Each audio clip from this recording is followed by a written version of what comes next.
Okay. 1, 2, 3. Okay, some audio sync stuff there. Alright, this is SMT at DDR, and I'm here to talk about some basic networking things with Tatsunoko versus Capcom and how the hide-and-seek feature works. This is what this is going to be about, so let's get right into it. Why am I talking about it? What's DNS? How the proxy server uses DNS? How an engineer might watch a Nintendo or video game console traffic. What is this tool? I said using wireshark and grep, right, to watch network traffic. What is wireshark and grep, and what changes does the proxy make to the opponent search? After I show you what it is. First, why am I talking about it? The part I'm going to talk about does not have encryption. I am not going to discuss the GameSpy encryption stuff here because I don't want to. I think the GameSpy developers worked pretty hard on it,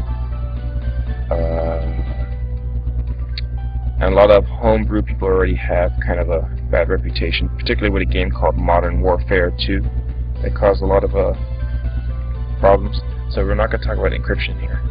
We're just going to talk about the plain in-sight view of filters to help enhance the online gameplay, make it better, not worse, and mess it all up.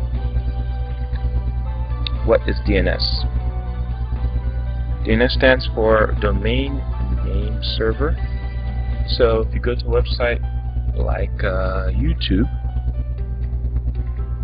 your computer cannot just go there magically. It needs to get something called an IP address and use the IP address to go to the website that you wanted it to go to. The system that tells your computer what the IP address is for a certain address, like it tells what the IP address is for this youtube.com, which happens to be called domain. That's called a DNS server, domain name server. So, the basics. When you turn on your Nintendo Wii,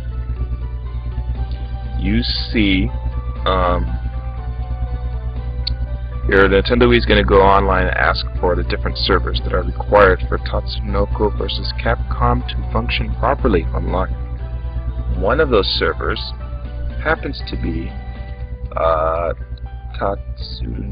what's this? See, right? Tat versus Cap Wii, right? Tatsunoko versus Capcom, Wii, Nintendo Wii, MS-19, GS, Nintendo Wi-Fi.net. That is the searching server. And and you can see that by using tools to watch your Nintendo Wii's communication, and we're going to get into that in a second. But that's what observation will tell you, that it uses this server to search for opponents. So if you know that, you just watch it. You see the Nintendo Wii says, "Hey, how do I get to this MS-19 server?" It goes to the DNS that's provided by ISP, and then the ISP's DNS will reply, "So, oh, the server is at this certain IP address."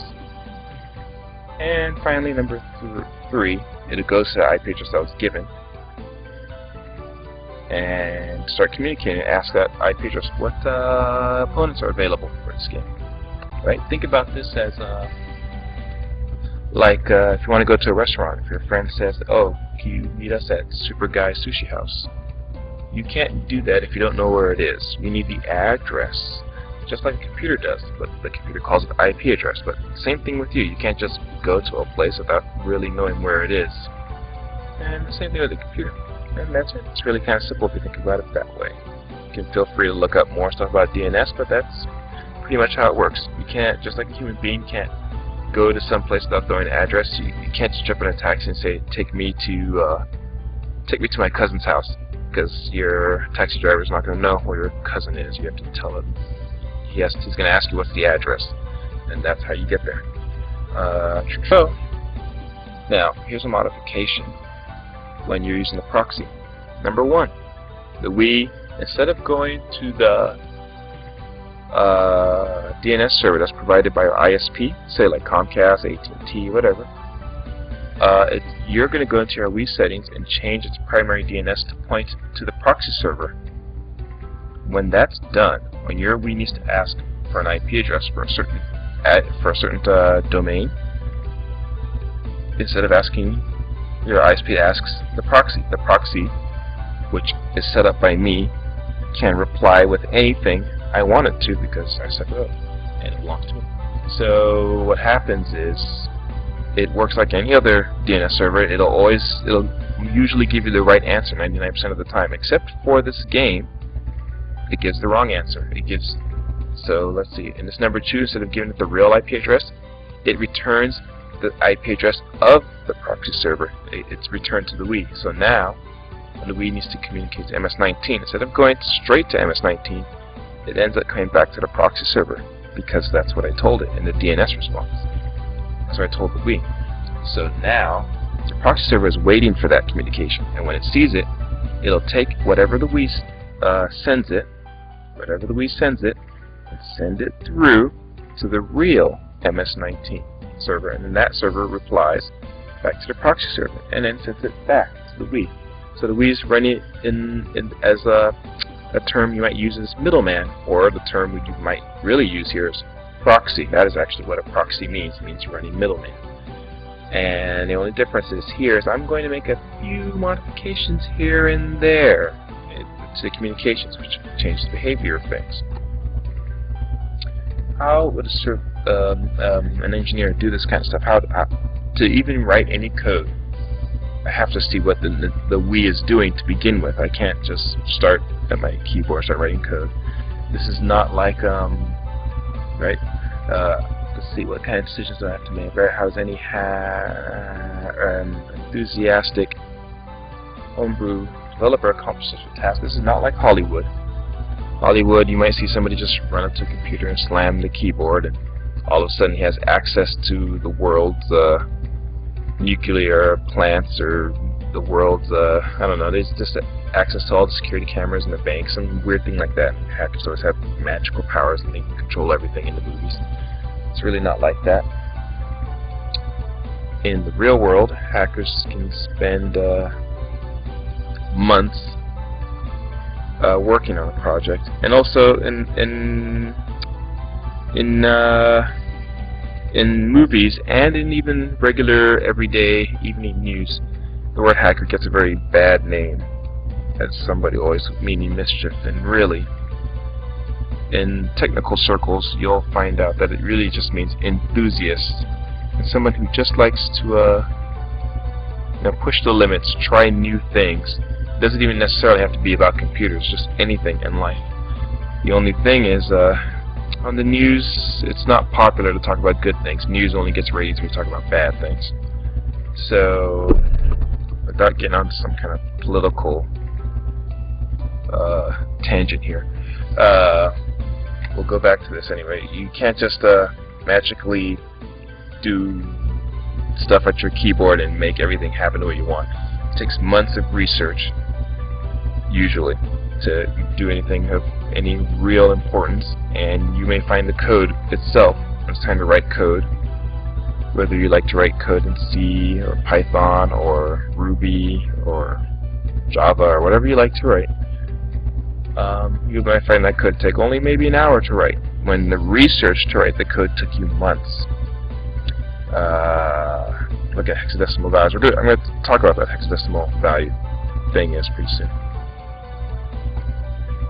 Your typical home network: the Wii, the laptop, the PC, the iPad, the USB-LAN adapter, which lets you connect a USB and Ethernet port to your Wii, so you can connect to your wireless router using an Ethernet cord, which some people say helps with lag and stuff like that, and lag-sensitive gaming, like fighting games where every half a second a delay in input can mean the difference between an enjoyable game or unplayable. And it connects to your router, and your router is connected to your modem, and your modem is connected usually into a wall, to the cable of your wall, and goes to whoever you're paying your cable bill to and your internet bill to. In my case, it's Comcast. This is the normal way a home network tends to work. I hope everybody watching this video at least has this general concept that all your devices connect to your router connects to your modem, and your modem connects to your Comcast, and you understand that unplugging your modem means your router doesn't have access to internet, and if your router doesn't have access to internet, nothing in your home has access to internet unless you have some kind of phone on 4G or whatever thing that they got going on nowadays. Here's the home of a developer that might need to see the traffic so she could start writing some code for it. Notice the difference. You see the laptop? See where the laptop moves?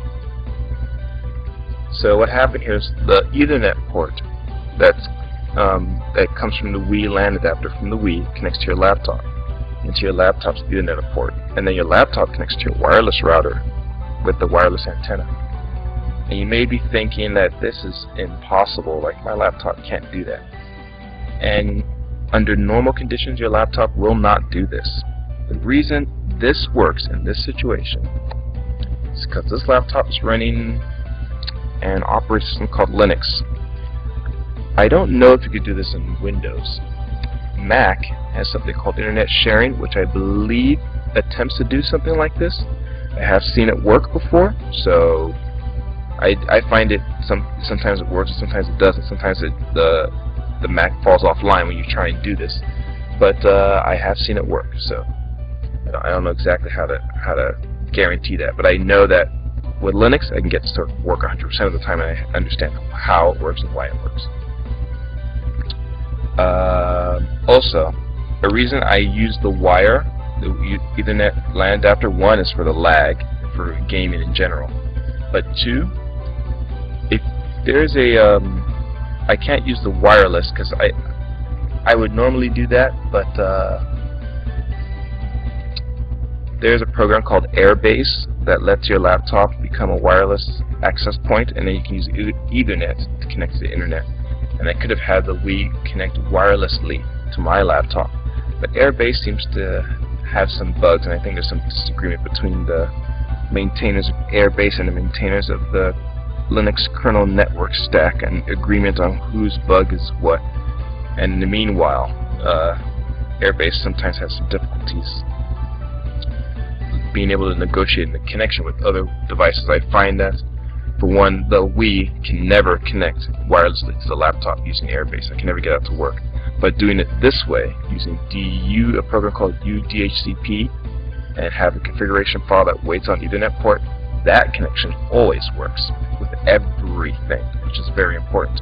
When I say everything, I could connect another wireless router to my laptop and then, say, have a iPad or iPhone connect wirelessly to that secondary router that connects to my laptop, that connects to the primary router, and then you can even watch mobile traffic, which turns out to be important in the engineering, QA engineering job that I do.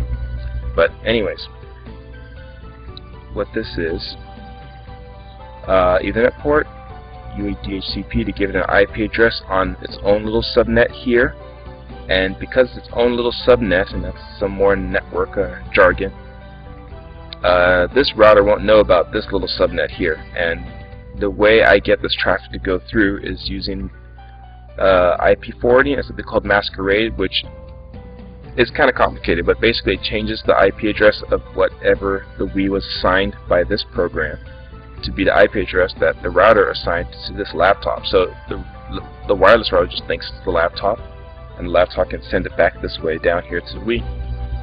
And Wireshark is a tool I use to watch the traffic. And what is Wireshark? Wireshark is this thing.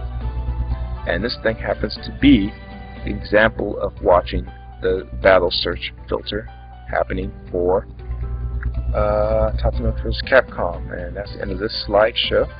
Now we're going to go to the real thing. This is the real thing. I right click on this. We see a bunch of stuff. So like, I don't know what this is. I don't know what is this? This is mean anything to me. I don't know. I don't understand. This right here, though. This right. This has more meaning. This looks important. So I'm gonna go over here. Look at that. Look at that.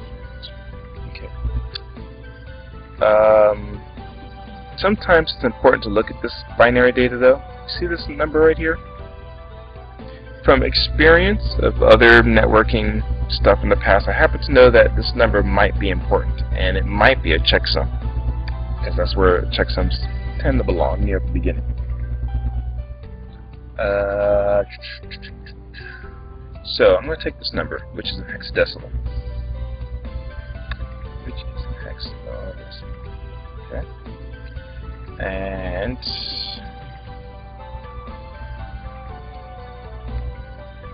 I'm going to go 0x189. 393. That's what this number is. From hexadecimal 189 is 393 in decimal. Now, how many bytes are here?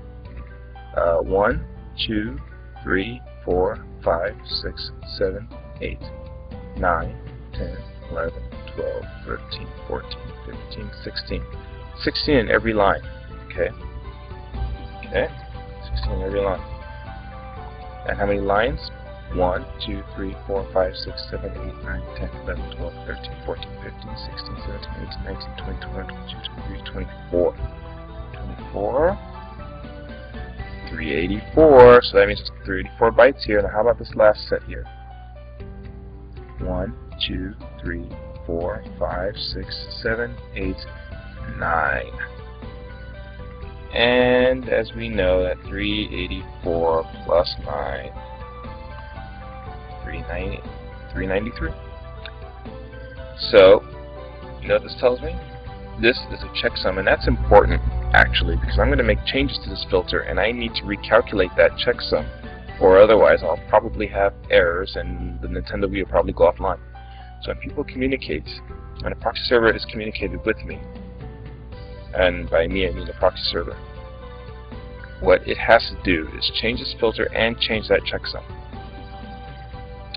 Now, this number here, I don't necessarily, okay, we're not talking about what this thing is, because that's magical encryption key stuff. Who knows? It's not important, it's magic.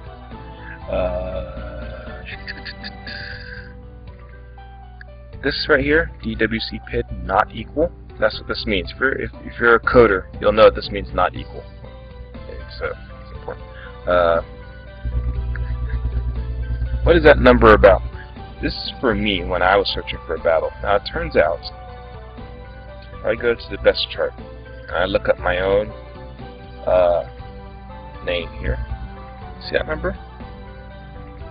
So if I'm searching for a battle, since I know that's when this happens, and that happens not equal this tells me that the Nintendo Wii and the game is set up to make sure that I don't end up trying to fight myself. So it says give me everybody who's available for battle except for myself. That's what that's about. So that makes sense, because if I were to remove that and the game tries to fight myself, it'll probably just get a connection error, because both people would probably be in some weird deadlock situation. And I actually didn't mean to say deadlock, but every time I do that I have to kind of go to Wikipedia and do a quick explanation of why I brought up this weird term. And see that? So if the Nintendo Wii is trying to fight itself, now the only thing in this example says it has to be 2 or more, but it's the same idea. The Wii will be waiting for itself, but at the same time this condition will never happen because the Wii is waiting for an answer from itself. It's kind of like trying to call. It's the example of when you take your cell phone and you call your own number. Nowadays it's set up to give you your own voicemail box usually, but back in the day before this whole mobile phone thing, it used to just give you a busy signal because the phone is busy because you're holding it and it's not on the hook. So you get, that's what happened if you called your own number. It'd always get a busy signal. That's kind of like a deadlock situation, sort of, even though it thinks it's 2 or more and we're really talking about 1. Kind of. Anyways, let's say this, where's somebody interesting? Evil Ryu. Or, it's hard to pronounce. How about Lady Gaga? That's easier to pronounce. Let's say this person, Lady Gaga, I wanted to fight that person. And on the website, you went over here to and you saw somebody here, you clicked on their name or whatever, and you wanted to add them to your filter list, right?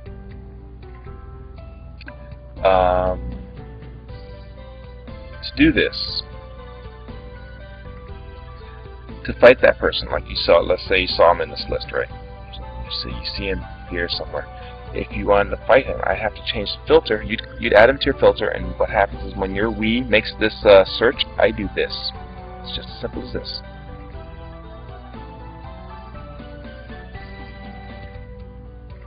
There we go. Just like that. And that's the change that I make, and I send it to MS-19. And that is supposed to try and make you find that person to fight, and not anybody else. And when people want to avoid people, I add that. And if you want to avoid, say, I don't know who this is, but let's say you want to avoid that person, and add another one.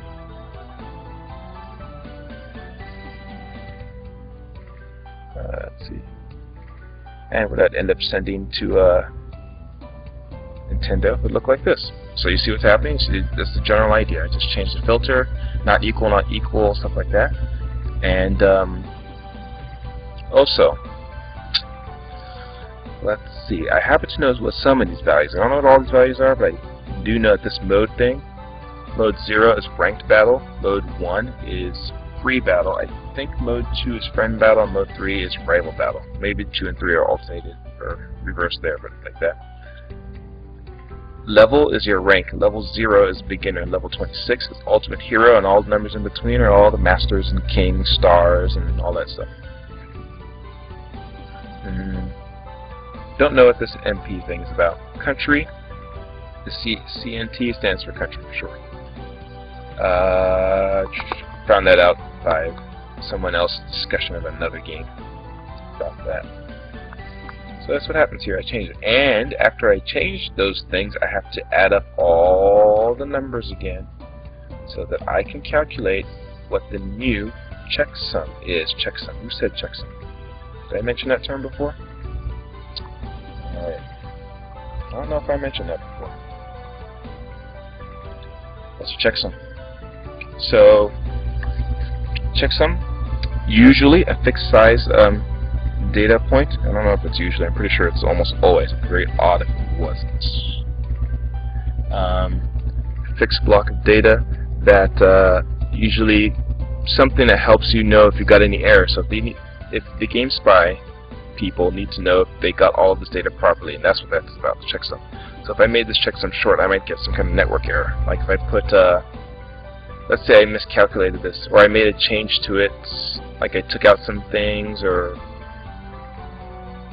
yeah, let's say I just made a change to it.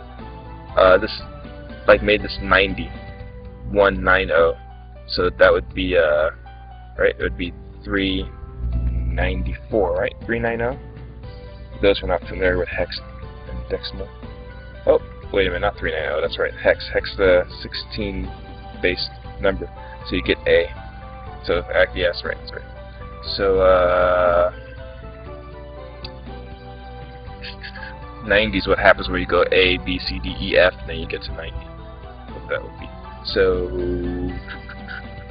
if I made that change, and I sent the same data but with that change, chances are Game Spy server will be waiting for that 1 extra byte because it said you said you're going to send me 394, where's the missing one? And think of a checksum, like you get a box in the mail of cat food, and the label on the top of the box says 10 cans of cat food are in here. You open the box, you only see 9. You are going to know that there's a problem, and that's basically what the checksum here is for. And that's like a human checksum. When you do inventory on stuff that you get on the mail, it has a label that says where it's from and maybe how many you ordered. That's how many should be in that box. If there's not, the checksum didn't match. And that's that's it. And that was my quick little explanation of how the Hide&Seek server works. The only other thing that's weird about the Hide&Seek server is, even though the reason some people say it works and some people say it doesn't, is that while editing the filter for you, for your Nintendo Wii, will prevent your Nintendo Wii from starting a battle from people you don't want. Other people can start a battle with you, and your Wii will accept. That part of the communication I have not figured out how it works. I see part of it, particularly a 132 byte block that the Nintendo Wii sends out, that always seems to result in a match to happen shortly afterwards. So I can block that out and prevent that type of match, but it doesn't block all of them. I don't know what that's about yet. I'm still trying to figure it out. But that's it. Just wanted to let people know generally how that server works, and that's it. Little basic communication. I might make another video that shows me plugging my Nintendo Wii into this laptop and showing how the communication is actually captured in real time. Talk about DNS requests and other things like that. But for now, that's it. I hope you learned something from this video. Thank you.